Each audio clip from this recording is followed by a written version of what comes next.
Welcome back to artofdino.com and saveearth.us, the people's charity, so we can save this place that we're on for future generations and discover our true purpose and much more.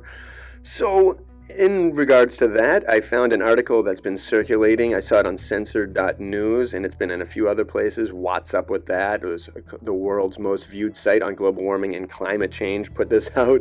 And so I'm not really a big believer in any of that and really much that they say. And so here's the latest in their propaganda nonsense. It says human footprints embedded into rock that used to be a sand beach at the limit of the seashore's swash flow and high tide lie 20 to 30 meters above the present sea level.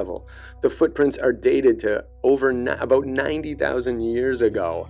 So again, boom, they are using human footprints, 2 human footprints, what they've deduced are hominid footprints that are embedded into rock to try to prove without a reasonable doubt that the water level was much higher in the past. And now immediately this flies in the face of all the theories that I've had and come to of late. And so I wanted to explain a little bit why, because boom, they are using this tiny footprint on a shoreline as evidence of this. And to me, it reminds me of, maybe maybe at one point it was soft or something. Someone even carved it in. Anything except the explanation that they're giving.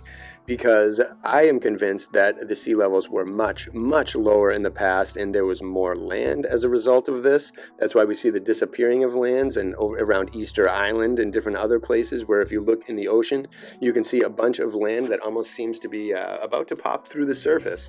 And there are tons of archaeological ruins like this. Archaeological ruins, not handprints or footprints, which can easily be mistaken. The only thing they could be mistaken for is maybe something that fell off of a ship and landed perfectly underwater. And I tried to figure out and tried to see and eliminate anything that could be AI or could be artwork or digital, anything fake. So I hope these are real, and I checked a lot of these places out, and they seem to be pretty real and pretty accurate.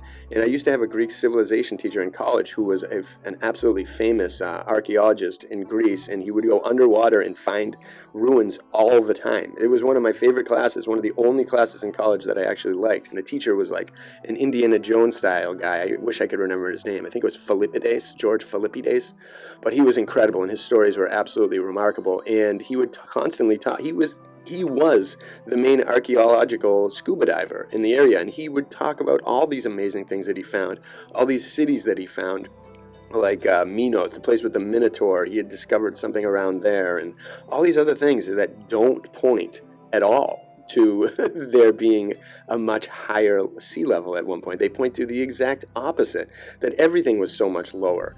Like for them in these sites, these global warming sites, they just need to push their sea level rise and all this stuff. Like, that it's possible that the sea level is going to keep coming and it's just one day it could be out of control and all this stuff. Yet they keep buying houses along the seashore and all this stuff. So absolute garbage. You can't trust any of these people. In that whole article, I'll put a link to in the paper, in the info, was also just, it had so many things that were just like, what? Like, this is evidence, like, towards this? And it's like, no, to me, these visual things, these visual cities and civilizations underwater are evidence because, as far as I know, we haven't had a population of mermaid humans that can breathe and exist underwater. So if the sea level was higher than this at these ancient points, then these guys were building civilizations and cities and structures underwater. Like, that doesn't make any sense at all. But yet they're trying to tell you, don't look at this stuff. Don't look at these underwater ruins we found. This Colosseum, that must have fallen off a boat and all the pieces landed right in check. It was amazing. Or something. Like, how are they possibly trying to justify such a small thing with this? This mural, that fell off of something. That's not really there. That was how do you explain that? Does anyone out there think that a couple of footprints, which probably aren't even footprints, they might just be something in the shape of a foot along a sandy, rocky shore, a presently rocky shore, about 20 meters above the sea level? That to someone proves that the sea level was higher at one point, but yet all of these underwater things in cities don't stand as that kind of evidence. To me, this is, again, just absolutely a pathetic attempt at A, pushing the global warming insanity, and B, pushing the fake history thing again. Oh, don't future archaeologists don't look underwater. Why would there ever be cities or anything underwater if the sea level was higher in ancient times? They couldn't do that, so don't look down there.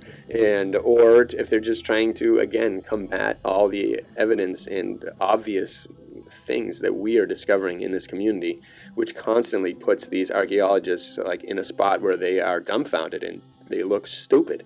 And that's what we need to do.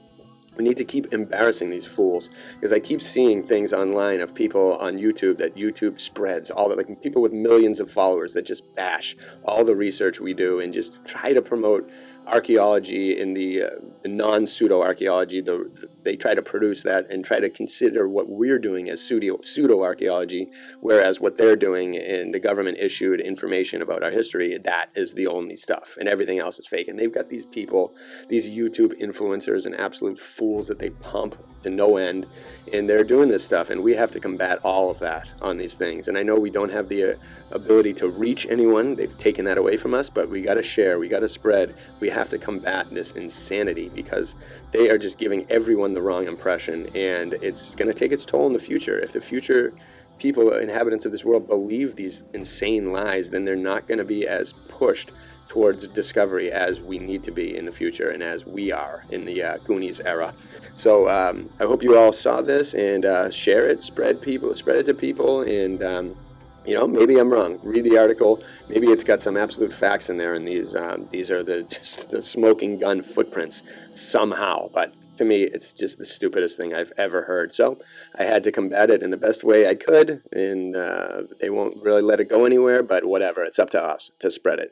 So we'll see what happens. Bless you all.